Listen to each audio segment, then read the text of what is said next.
STF forma maioria a favor de manter a resolução do Tribunal Superior Eleitoral contra as fake news. E você vai ver também. Ao menos 23 capitais brasileiras vão disponibilizar transporte público gratuito neste segundo turno. Prévia de outubro indica a inflação de 0,16%, interrompendo um período de 2 meses de deflação. Em seu primeiro discurso como novo premier britânico, Rishi Sunak promete unir o país. E já que hoje é o Dia Mundial da Massa, você vai conhecer o segredo do verdadeiro macarrão italiano. Aquele soltinho. Ficou com água na boca? Essas e outras notícias você confere a partir de agora. Olá, boa tarde, seja bem-vindo. Agora 1h01 pelo horário de Brasília e vamos juntos conferir os destaques desta terça-feira no Brasil e no mundo.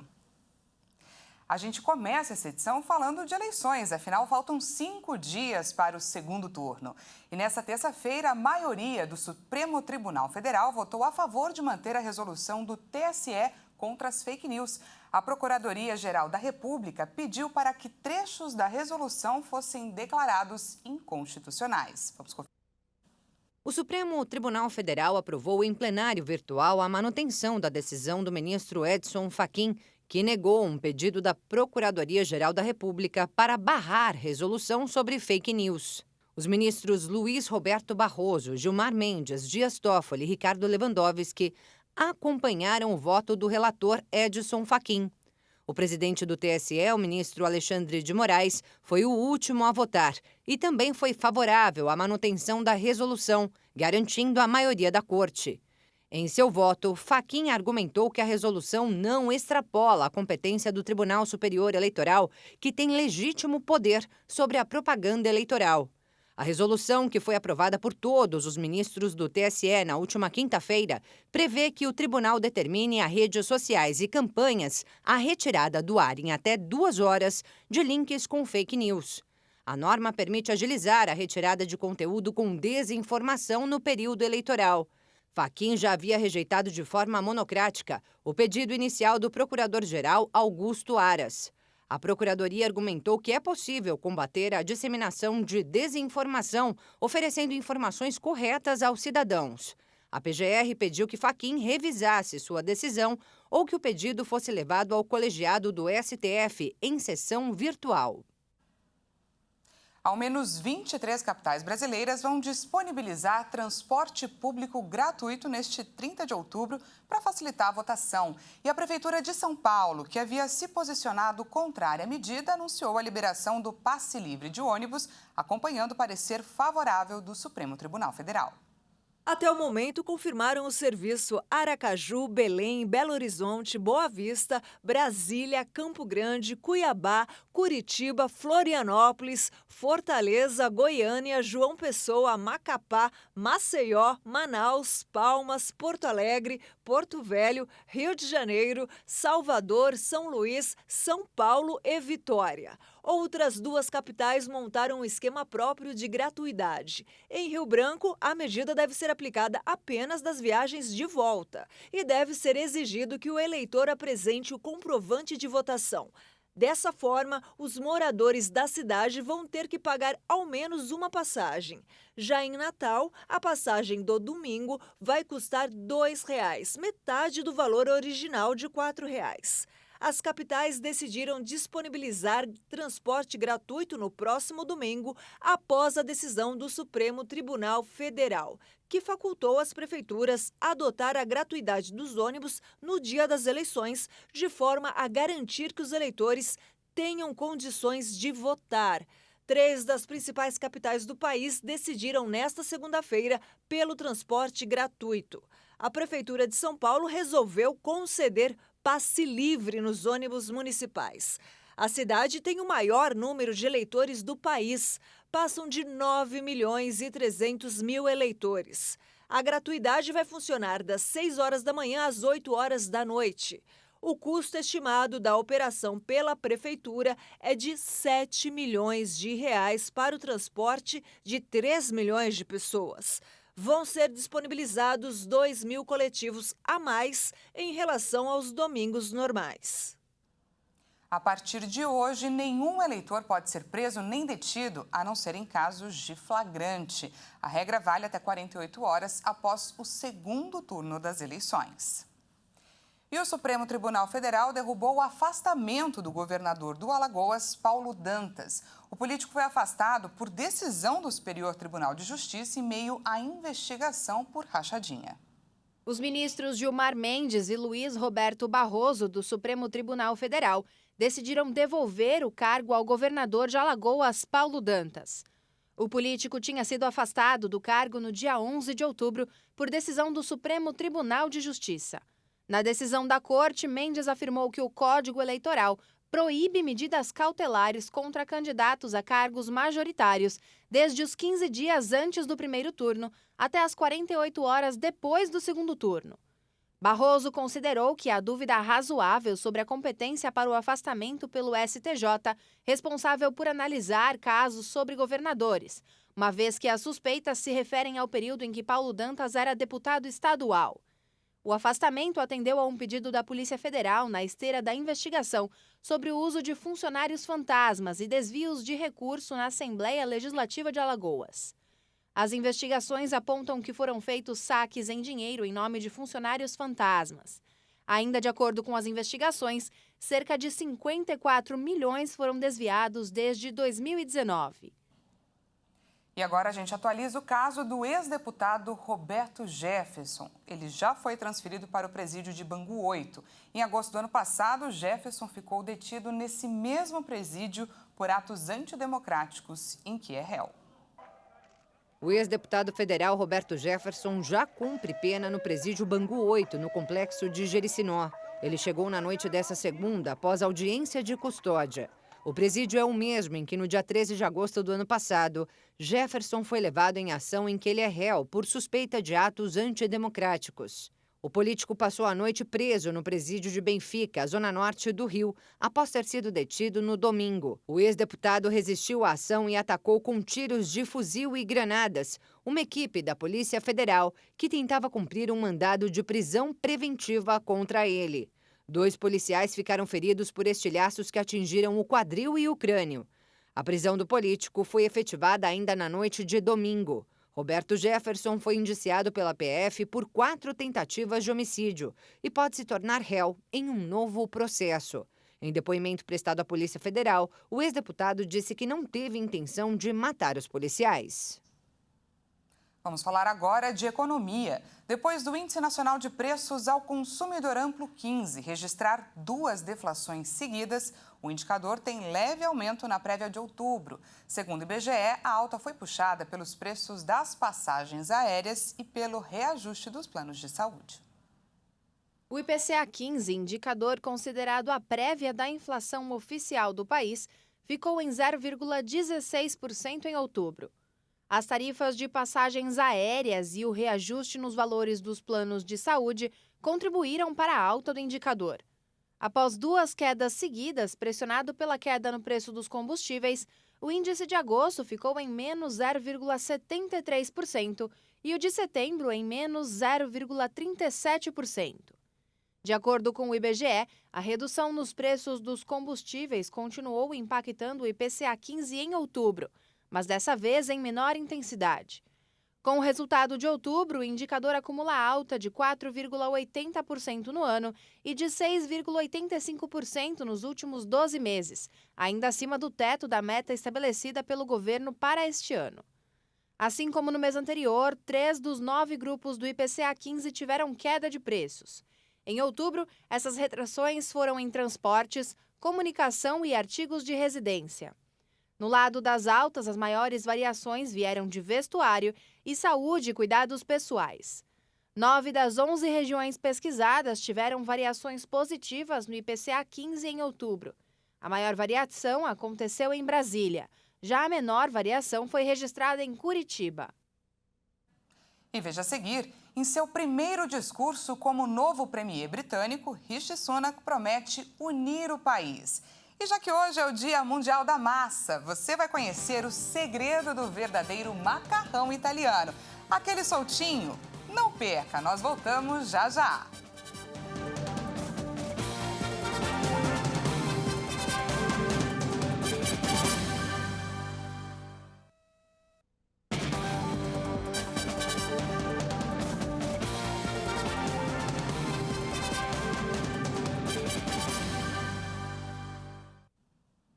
Seja bem-vindo mais uma vez, já estamos de volta ao vivo, agora 1h12 pelo horário de Brasília, voltamos com destaque nacional.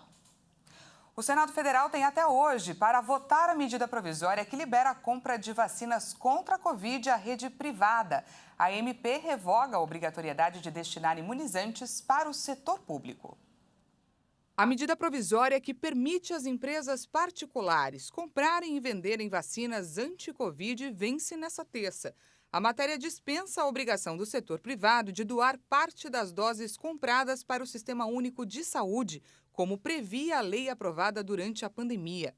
Pela legislação, a rede privada não poderia cobrar para aplicar as vacinas, além de ter que destinar metade do estoque para o SUS. Mas, como o governo federal já adquiriu todas as doses necessárias para garantir o calendário de imunização contra a Covid deste ano, a MP revoga a obrigatoriedade de destinar as vacinas para o setor público. Além dos contratos já assinados para 2022, existem ainda cerca de 70 milhões de doses de vacinas anti-Covid em estoque. Segundo a Secretaria-Geral da Presidência da República, o estoque para imunizar todo o público-alvo está garantido. O Ministério da Saúde espera entregar em 2022 mais 354 milhões de doses para a vacinação oficial. Além de liberar a compra das vacinas para aplicação particular, a medida também autoriza estados, Distrito Federal e municípios a comprarem vacinas para imunizar a população local. Caso a matéria não seja votada pelos senadores, a regra atual permanece. O receio dos parlamentares é que, sem a colaboração da rede privada, haja maior dificuldade do Brasil em garantir a continuidade da imunização contra a Covid. Caso a matéria não seja votada pelos senadores, a regra atual permanece. No destaque internacional, o primeiro-ministro eleito do Reino Unido, Rishi Sunak, tomou posse oficialmente do cargo nesta terça-feira, após um encontro com o rei Charles III no Palácio de Buckingham. O conservador é o terceiro no cargo este ano, após a renúncia de Boris Johnson e de Liz Truss, que ficou pouco mais de um mês no poder. Após o encontro com o monarca, Sunak falou aos jornalistas e prometeu corrigir os erros dos antecessores, admitindo que terá que tomar decisões difíceis. I want to pay tribute to my predecessor, Liz Truss. Quero prestar homenagem à minha antecessora, Liz Truss. Ela não estava errada em querer melhorar o crescimento deste país. É um objetivo nobre e eu admirava sua forma implacável de criar mudanças, mas alguns erros foram cometidos. But some mistakes were made. Este ex-banqueiro bilionário de 42 anos, neto de imigrantes indianos, chega ao poder em um momento muito difícil. O Reino Unido enfrenta uma crise econômica e social agravada pelos planos ultraliberais de Truss. Mais cedo, a ex-premier se pronunciou ao deixar a sede do governo britânico. Foi uma grande honra ser primeira-ministra deste grande país, em particular liderar a nação de luto pela morte de Sua Majestade a Rainha após 70 anos de serviço e acolhendo a ascensão de Sua Majestade o Rei Charles III. Sunak foi nomeado na segunda-feira como novo líder do Partido Conservador. Após ser convidado para formar um novo governo, ele se torna o primeiro chefe de governo britânico a emergir de uma minoria étnica e o mais jovem em mais de 200 anos. O presidente ucraniano Volodymyr Zelensky se reuniu nesta terça-feira com líderes de países membros da União Europeia em uma conferência para tratar sobre a reconstrução da Ucrânia após a guerra. Durante seu discurso por vídeo, Zelensky pediu o apoio da comunidade internacional para que o país possa cobrir o déficit orçamentário previsto para o próximo ano. Ele enfatizou que os recentes ataques russos à Ucrânia destruíram mais de um terço da infraestrutura energética. tornando o país vulnerável no curto prazo e atrasando a integração europeia. As we speak, Russia's vicious war of aggression is once again intensifying. Durante seu discurso de abertura da conferência, o anfitrião, chanceler alemão Olaf Scholz, disse que a Ucrânia precisa de algo mais eficaz, como um novo plano Marshall para o século XXI.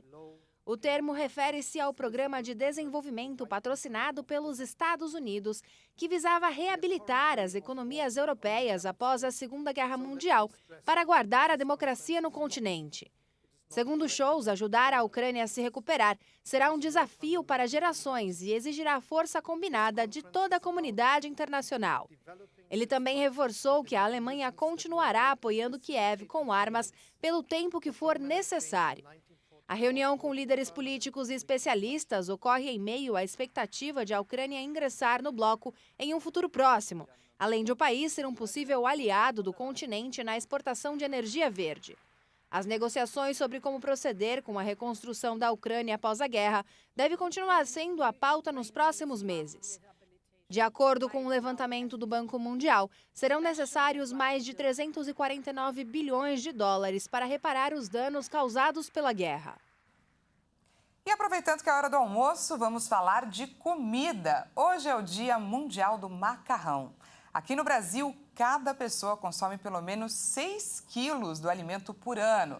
E para você que é fã de massa, conheça agora os segredos desse prato tão apreciado pelos brasileiros na reportagem da Maria Clara Leite. Ovos e farinha. Os ingredientes são muito simples e são os mesmos para os mais diversos tipos de massas.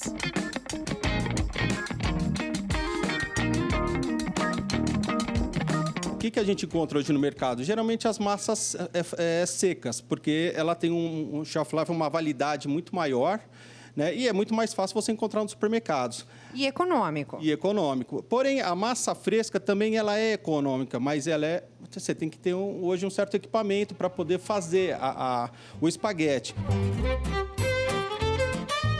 Fresca ou seca, o chefe explica que o segredo de uma boa massa está mesmo no cozimento. A massa fresca, ela é muito mais rápido quando a gente vai cozinhar. É questão de 5 minutos no máximo, ela está pronta ao dente. Mas não é só o tempo que conta, não. Existe uma regra que é 1110. O que significa isso? 1 litro de água para 100 ml de massa e 10 gramas de sal. E o toque especial é soltar bem o macarrão com o garfo. Essa é a dica que a família italiana do chefe Francesco, mais conhecido como Tito, carrega por gerações. Segundo historiadores, pratos à base de massa surgiram séculos antes de Cristo.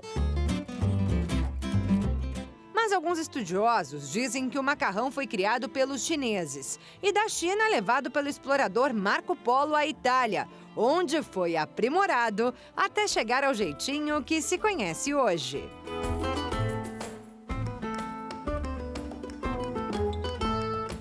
Os italianos apropriaram e difundiram para o mundo inteiro.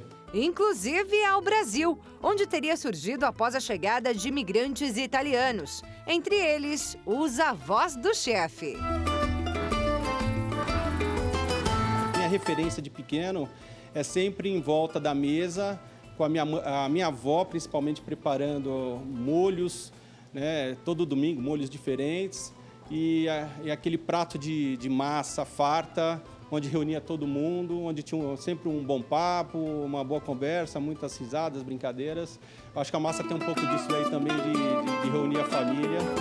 Por ser um prato barato, gostoso e acessível a todo mundo.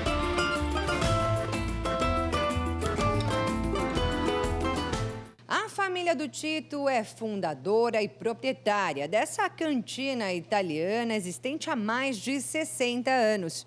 E é claro que ele começou a aprender os macetes da cozinha italiana ainda na infância. E agora ele conta pra gente outro segredo de uma boa massa: o molho, que é o que dá o sabor ao prato. Anote aí a receita: 300 gramas de tomate cereja, pimenta do reino, orégano, sal, manjericão fresco e alho. Tudo a gosto. colocar um pouquinho de azeite agora. Vou colocar o alho para dar uma puxada. Esse? Deixa ele pegar bastante o sabor, o azeite desse alho. Deu uma douradinha de leve, a gente já acrescenta os tomatinhos. Depois já coloca o sal, pimenta do reino, o orégano e o manjericão. Deixa o tomate cozinhar um pouco até incorporar bem os sabores. E depois acrescenta um novo ingrediente: manteiga ou vinho. Praticamente quando evaporar, o molho vai estar pronto. Agora o chefe monta 2 opções com os mesmos ingredientes. Bem, isso aqui é bom para você fazer, ó, no domingão, bem informal, ó. A montagem dele, bem aquele prato de domingo, simples e gostoso, ó. A gente põe agora os tomatinhos em cima. A gente pode colocar umas folhinhas de rúcula. Eu sempre tiro o cabo. A gente vai acrescentar um pouco da stracciatella, bem no meio aqui, ó. Finaliza com um bom azeite por cima. E um pouquinho de pimenta do reino. Um prato perfeito para aquele almoço farto de família. A outra montagem é indicada para aquele encontro mais especial. Mas ambos os pratos com o mesmo sabor, a mesma delicadeza e o mesmo capricho. E chegou a hora mais esperada, a hora de degustar essa delícia. Fica aí a dica, então, desse prato simples, ao mesmo tempo sofisticado e que serve para todas as ocasiões. Tito, obrigada pela receita, obrigada pela recepção. Obrigado vocês por nos prestigiarem e poder mostrar para o pessoal de casa como se faz uma bela pasta. Convido todos a vir comer com a gente aqui uma bela macarronada. É isso aí, bora degustar.